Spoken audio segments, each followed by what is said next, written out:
boy, howdy boys and girls, men and women of all walks of ages and life, even the youngsters. Hey, here we go. So lately I have not been doing any videos. I've had things around the house to do, and I've had some visitors, so I haven't been keeping you in the loop, as they call it. So anyway, so hopefully you guys don't get bored with this channel and decide to not watch it anymore.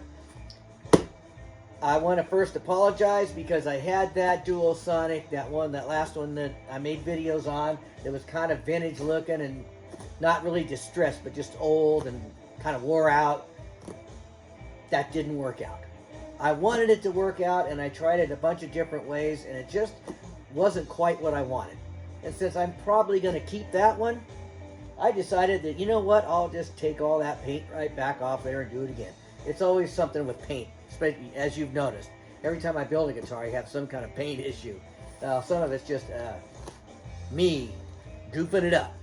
So what we're going to do here is we're going to unbox a guitar, Mr. TFW074 from The Fret Wire. Okay, so what do you think we got here? I built a thin line Telecaster with a Bigsby on it. I built that offset.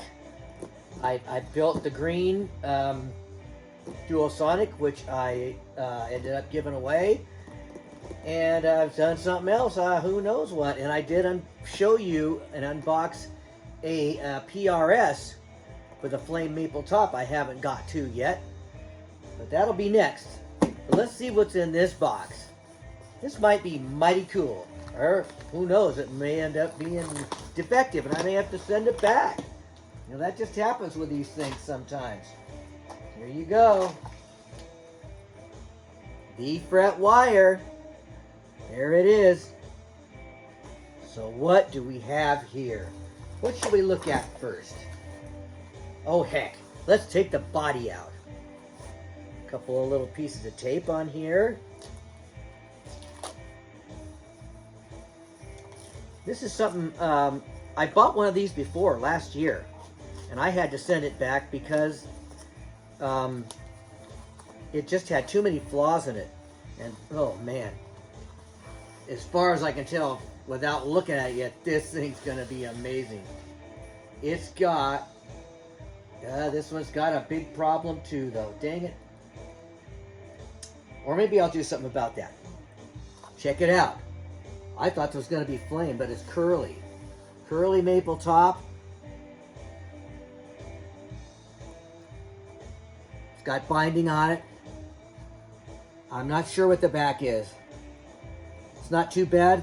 3 pieces, not bad. I wish I knew all about which wood smelled like which. This might be mahogany, but I just don't know. Now see, I already see a flaw right here. There's a flaw right there.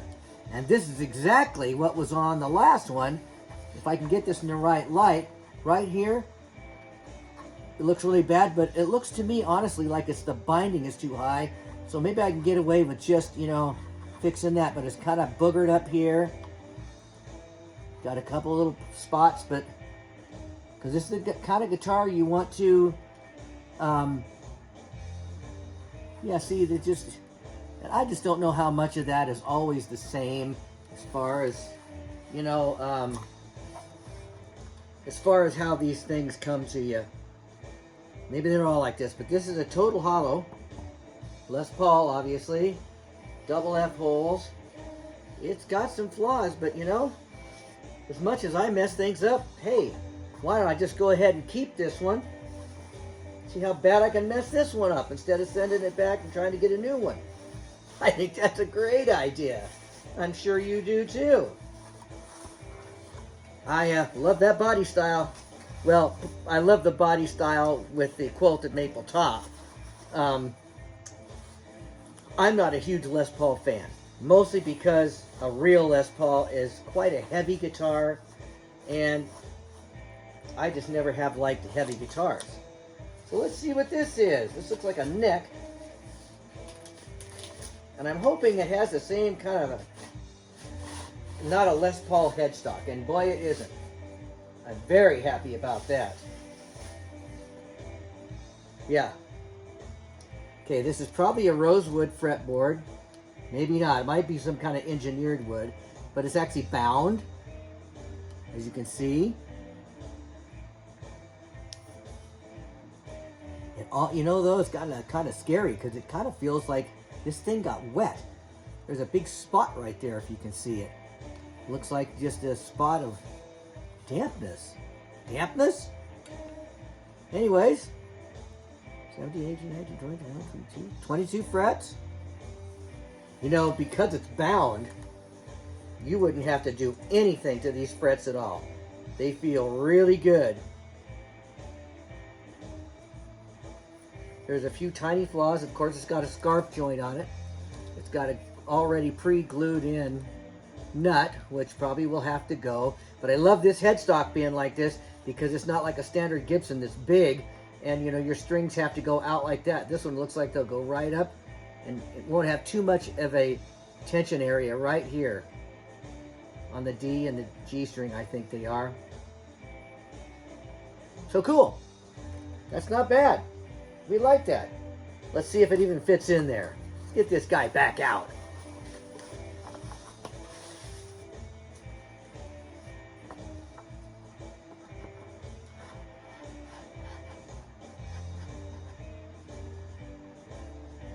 Okay, now this is quite interesting because the other ones that I put together, they had a piece that went all the way back to here, to this end, you know, so there was a flat piece that went all the way back. This one does not have that. And I could no more play this guitar up high than I could any Fender. Yes, there's just a huge chunk. Look at my hands, you know. You know, I can't get them around there. So anyways, we'll see what happens with this puppy. So I guess it's supposed to line up with this very back spot back here. It's got a little bit of a lip there. But like I said, there's no piece on the back that makes it, you know, like the SG I had on the neck, what you've seen on some of my other guitars, has this piece here extends back and runs all the way back into here. So it gets a better lease on life. But this is pretty chunky. So it's looking like this will fit right in there. Yeah, this whole thing feels just, I'm probably just wrong, but it feels a little damp. You know, I was watching Big D Guitars a while back, and he gave this little speech on guitars from a foreign land. And he had just like this, a thin line Telecaster, but it was only one side. And it was warped like that. When he held it up like that, this thing was, the whole back and everything was curved. And he said it was been sitting in his shop for a couple of years. So I guess maybe some of these don't get really dried as good as they should. But anyways, all the holes seem to be drilled for everything. And there's there's lots of little places where there's kind of some tear out you really have to be careful with. So anywho, we're looking at that. So I'm wondering how you got to go all the way through there and then through here to get the switch in. You know, because a normal Les Paul has a little access door right there to get in, and they got an access door down here. But since this is a thin line, you're not going to have that option. This top might look just beautiful stained and then cleared off. Shoot, maybe get gun oil if you get it, you know, thin enough. The only thing is I cannot see how thick this top actually is. Like, okay, here we go. Out near the edges here, it's super thin. But as you can see, it's a pretty good sized cap here. So it looks like you could sand this a little bit back without sanding right through this little veneer top. A little rough in a couple of spots. But you know what? Gosh darn it, we're going to go for it.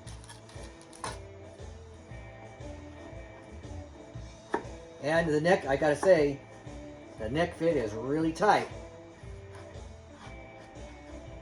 And I guess, from what I can tell, I can't push it down any further. And there's no gaps. Well, there's a little bit of a gap right there.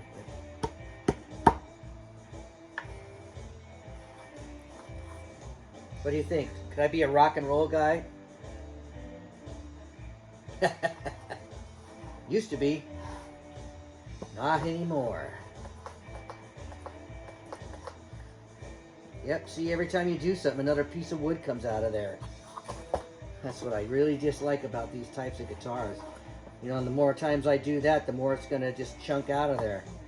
What a bummer. Super soft wood, and obviously kind of wet. Well, we're just going to have to see what we can do with that.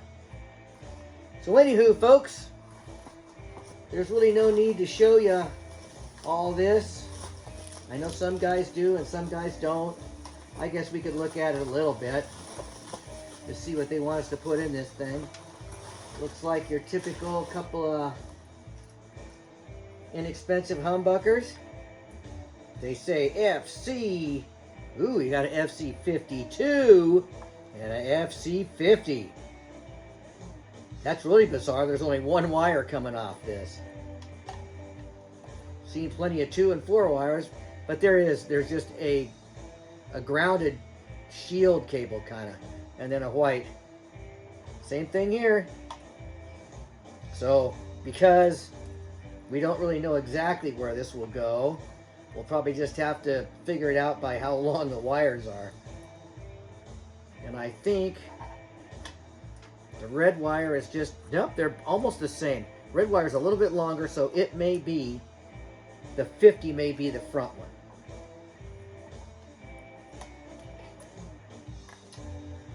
Okay, so there we got that.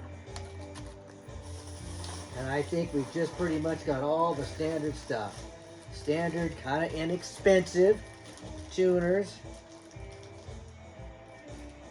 Okay, this one isn't wired at all. Interesting. The other ones I bought have had some of this, like the controls were pre-wired. This one's just got some little green filters, orange drop thing kind of things. Here's the tube for the bridge and the tailpiece, the switch, the control knobs, the control jack, and of course your lovely cable that just really doesn't do a whole lot. Very inexpensive, but you know, hey, at least they give you one. Here's the tuners, which I probably will not use for sure, unless I decide I don't want to keep this. I want to sell it or auction it off. You know, to all my blistering 15 subscribers. They're all frothing at the bit to get their hands on this, don't you think? Anywho, I honestly don't have a guitar like this. My thin line is the closest thing to this. You never know, we just might keep this. You know, and this thing could have got wet too. That's all there is to it. I've got a couple other guitars that I ordered, and they showed up. And just for the fun of it, I don't think I'll take them out of the box because both of those are ones that I've kind of built before. So until we're ready to build them, we won't worry about looking at them. But I do want to show you one of the boxes. And I have showed you all about how the boxes look when you get them. They're usually pretty wiped out.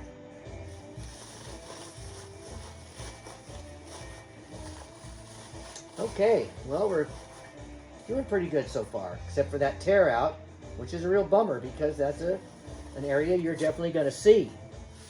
We don't want to see any yucky stuff. No tear out bad. No tear out? Good. Okay. But you know, now these came from UPS. I've noticed the few guitars that I've gotten from shipped through FedEx, the boxes were beautiful, perfect. But like this one, you can see, you know, some of the corners are crunched up, blah, blah, blah. Let's set him down here for a minute, and let's show you this other one. This is how, you know, just about any guitar that I got from FedEx looks. Check it out. Big old giant holes and gashes in it. Now I've already checked it out, and it's okay. It's just one of those things that, you know, the fret wire always ships UPS. Probably because it's the cheapest. So anywho, I wanted to keep you in the loop, you guys. I'm going to go ahead and do some videos. I bought a mini bike and assembled it, and I don't know how to speed things up or slow things down right now. I'm hoping to, because the video that I made of me putting it together and uncrating it, it was just too long and kind of boring. So, you know, I can only be cute for so long. And then you get pretty sick of cute. Anywho, I hope you guys are having a blessed and a wonderful day. It's starting to cool down here in Southern Oregon. It's rained a couple times since the last time I talked to you guys. So things are kind of starting to green up, and yay, the weeds are starting to grow again. That means got to get out Mr. Weed Eater over there. Anyway, once again, I hope you're having a blessed and a wonderful day. I will see you next time. See you later. Bye-bye.